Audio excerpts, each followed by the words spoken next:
ते लक्कन करत होता रील शूट. तर मग रील शूट वगैरे केला मस्तपैकी त्यांनी. आणि हा भाऊ पावा लगेच चालू आहे याच्या. तर मग रील शूट वगैरे केला आणि मग सांगलो असं असं करा म्हणून. मग मी थोडा बहुत करू लागलो, मला येते का तर मग करू लागलो त्यांना रील वगैरे शूट.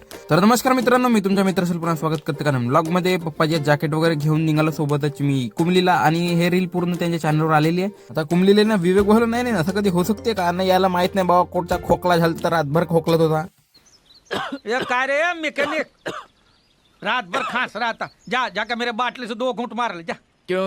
तरी पण माहित नाही बाबा विवेक भाऊचा काही खोकला बसतच नव्हता. मग पट्टाचे ऑर्डर साईडवर वगैरे पोहोचला. आजचा ऑर्डर होता कुंबलीमध्ये आणि हळदीचा ऑर्डर होता आजच्या. तर कुंबलीमधून ब्लॉग कोण कोण बघत आहे तर कमेंट मध्ये नक्की सांगा. इकडे पोळ्या वगैरे बनणे चालू होत्या मोठ्या मोठ्या. आणि मग आपल्याला गुलाबजामुन काढणे होते. तर मग विवेक भाऊनं थोडंसं गुलाबजामुन आणून दिलं ना आपल्याला, का त्यांना काढत होते तेलातून. तर मग त्यांना थोडासा प्रीतीच्या झुल्यात वगैरे झुलवणे होता. मग त्यांना मला पिरतीच्या झुल्यात झुलवा, राया पिरतीच्या झुल्यात झुलवा.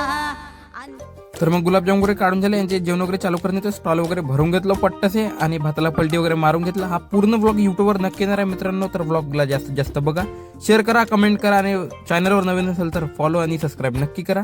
जेवण वगैरे चालू झाले, जेवण वगैरे मस्तपैकी यांचे चालले आणि जेवण वगैरे निपटले. तर सोबतच मी निघालो घरसाठी. आणि इकडे नवरदेव भाऊची शूट वगैरे चालू होती. तर आजचा ब्लॉग कसा लागला तर नक्की सांगा. ब्लॉगला जास्तीत जास्त शेअर करा, कमेंट करा. सर्वांना जय शिवराय.